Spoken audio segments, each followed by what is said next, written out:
Est-ce que tu boycottes les États-Unis? Mais t'es pas très États-Unis à la base, toi, je pense. Hein? C'est moins ton Pas style au full. Orchard et tout ça, là. Ouais, ben j'aime quand même. Je suis allée vraiment souvent au Orchard avec ma famille quand j'étais plus jeune. Fait qu'on dirait que c'est pour ça que j'ai pas ressenti le besoin d'y retourner à l'âge. Ben, je suis pas vrai. J'étais allée à l'âge adulte aussi. Mais, tu sais, c'est pas un besoin que je ressens tant que ça. Là, je l'ai vu en masse au Orchard, puis le pier, puis sa poutine. Pas sa poutine, sa pizza grasse, là. Oui. Puis, tu sais, New York, j'étais allée très souvent aussi. Fait que, on dirait que je sais pas, je suis comme revenue de ça. Je vous pose la question parce que boycottez-vous ou non, finalement, les États-Unis cet été? Là, parce que, écoute, on est aux portes de l'été, puis je sais qu'il y a des gens qui prévoient très longtemps en avance. Il y en a, par contre, que c'est un peu plus dernière minute. Deux choses qui m'amènent à vous poser cette question-là, c'est que je jasais, tantôt, j'en parlais avec un de mes amis qui a une agence de voyage ici à Québec, puis qu'à un moment donné, il s'est fait canceller des voyages, là. 50 personnes qui avaient déjà réservé, qui avaient déjà payé et qui ont appelé pour canceller.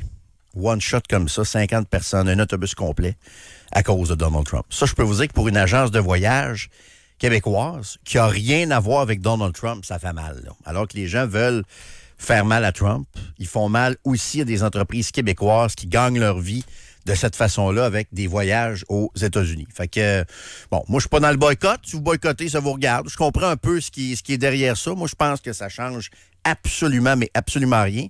Mais quand ça fait mal aussi à des entreprises de Québec, je trouve ça un peu ordinaire. L'autre affaire que j'ai remarqué aussi, c'est que je regardais ça l'autre fois pour le fun. Je pense pas y aller cet été, là, mais je sais pas, en fait. Là, les plans sont pas faits nécessairement. Là, mais je regardais les vols pour la Floride. Moi, il fut une époque où j'adorais aller en Floride l'été parce que tu es sûr d'avoir du beau temps. Moi, j'aime la chaleur. Puis, regarde, je t'annonce que de la chaleur, il y en a. Il y a très, très peu de nuages, très peu de pluie. L'eau est chaude. C'est vraiment le fun. Et il y a souvent moins de monde. En Floride l'été aussi. Hey, je regardais des vols l'autre fois, là. 400 piastres. Aller-retour. D'habitude, en été comme ça, là, c'est quand même... Les dernières fois que je suis allé, c'était eu plus du 800-900 piastres, là. 400 piastres parce que les Québécois ont décidé de boycotter les États-Unis. Je ne sais pas trop à quel pourcentage, mais quand même dans un pourcentage quand même assez significatif. Ça dit quoi le taux de change ces temps-ci? Parce que tu sais, si tu payes ton vol 400 piastres, mais tu arrives là-bas puis tout te coûte le trip. C'est sûr, mais tu sais, les coûts, parce que j'ai posé la question tantôt aux gens, puis j'ai commencé à avoir des textos, là.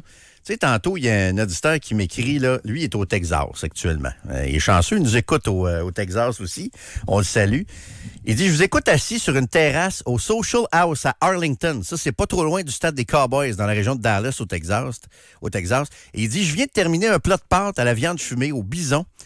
Je pense que j'ai pris 30 minutes pour manger mon plat.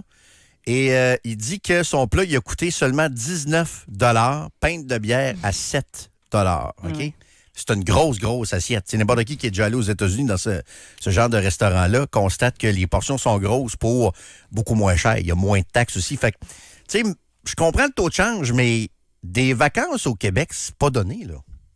Des hôtels très, très, très ordinaires au Québec à 325, 350 la nuit, ça existe, là. Ouais. Puis il faut encourager nos restaurateurs aussi au Québec, mais on va dire en affaire, les factures dans les restaurants, en Gaspésie, bas du fleuve, etc., c'est pas donné l'été là, en haute saison non plus. Fait que le calcul du taux de change, je le comprends. Le dollar est à peu près 72 cents présentement, mais tu t'économises sur d'autres choses, sur l'essence, entre autres, qui est beaucoup moins cher aussi aux États-Unis. Tu sais, je pense vraiment qu'il y a littéralement deux catégories de gens, là, c'est-à-dire ceux qui ont fait, ben là, nous autres, avec ce qui se passe, on décide que c'est pas vrai qu'on va donner une pièce aux Américains. Puis il y a ceux qui changent juste pas leur plan. T'sais, j'ai l'impression qu'il n'y a pas grand-chose entre les deux. Il n'y a pas beaucoup de gens qui sont comme dans l'incertitude. Je pense que c'est vraiment tout ou rien. Là. Si je me fie au texto qu'on reçoit aussi, quelqu'un dit, moi, je m'en vais à Chicago voir un groupe que j'adore. Yes.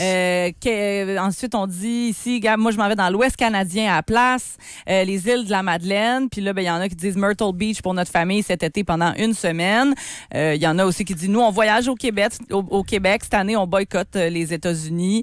Nouvelle-Écosse, entre autres. Vacances cet été, Nouvelle-Écosse, ça revient beaucoup. Mais il y en a qui à disent... 8h15 en Nouvelle-Écosse? Ou, il y en a qui disent road trip à Las Vegas, San Francisco, etc. Fin juillet aussi. Mais, ça va vraiment dans tous les sens. Avec le taux de change, j'ai pas vraiment le goût de donner de l'argent aux États-Unis en ce moment. Ça aussi, ça revient. Mais je pense que c'est vraiment ça. Soit tu avais des plans que tu as décidé de ne pas changer ou tu t'en es pas fait nécessairement des plans pour aller aux États-Unis. J'ai l'impression qu'il n'y a pas beaucoup de monde encore dans la zone grise qui sont comme, hey, on avait prévu un voyage, mais on ne sait pas trop quoi faire avec ça. Là. Ouais.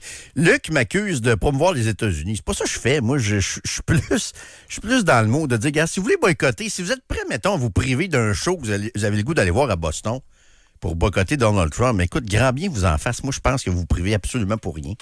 Je pense que ça n'aura aucun impact sur l'humeur de Donald Trump. Puis regardez ce qui se passe ailleurs dans le monde. On est en train de les régler, là, l'histoire des tarifs aussi. Là. Sans dire que le boycott va avoir un impact sur Donald Trump, mais le boycott aura certainement un impact sur dépendamment d'où tu te situes, mais sur la province du Québec, sur le Canada. Tu sais, dans le sens...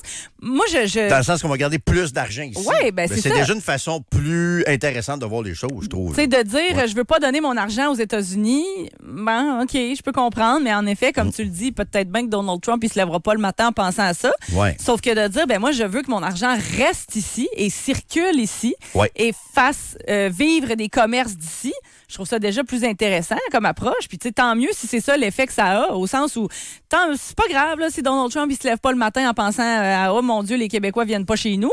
Mais tant mieux, par exemple, si les commerçants ou tout simplement l'économie canadienne s'envoie, renflouer. Ah oui, regarde, ça, j'aime. Moi, je préfère personnellement, chacun sa façon de voir les choses. Je veux rien vous imposer, mais moi, je préfère beaucoup mieux cette vision-là, cette façon-là de voir les choses, que d'être fâché. C'est une posture mentale qui est différente. Il y en a du temps qui me demandent, salut, comment ça se passe aux douanes terrestres? Je vais au NASCAR avec mon fils en octobre. À l'auditeur, je dois vous dire que j'ai fait 2 passages aux douanes cette année à date. En mars et en avril. Et dans les 2 cas, ça a été à peu près 29 secondes aux douanes. Il n'y a pas de fouille de cellulaire, il n'y a pas un paquet de questions. Puis les 2 fois, je m'en allais sur des campus universitaires aussi. Puis vous savez qu'il y a un enjeu là, entre Trump et les campus universitaires. Les douaniers, c'était « welcome ». Ils ont souhaité bonne chance à mon gars qui allait visiter des écoles et tout ça. Il n'y a absolument rien qui a changé sur cette question-là. Voilà. Donc, mais tu sais, c'est parce que je trouve qu'aussi de rester tout le temps chez nous, on se prive de ce qui est le fun d'une vacance, c'est-à-dire de changer d'air un peu, de voir autre chose que ce qu'il y a chez nous. Puis... Mais tu peux changer d'air en restant au Canada, ben en masse. Oui, mais tu sais, les maritimes, là, excusez, me coucher à 8h15 dans les maritimes avec de l'eau frette, là, ça me tente pas bien. Il n'y a pas juste ce bord-là, tu peux aller de l'autre sens aussi. L'autre sens, ou vers l'ouest aussi. L'ouest canadien, c'est tu cher, peux être dépaysé sur le sens. Là, c'est cher les vols aussi pour aller dans l'ouest canadien, Vancouver et tout ça. C'est pas donné. Mais effectivement, ça peut aussi être des belles vacances. OK. Hey,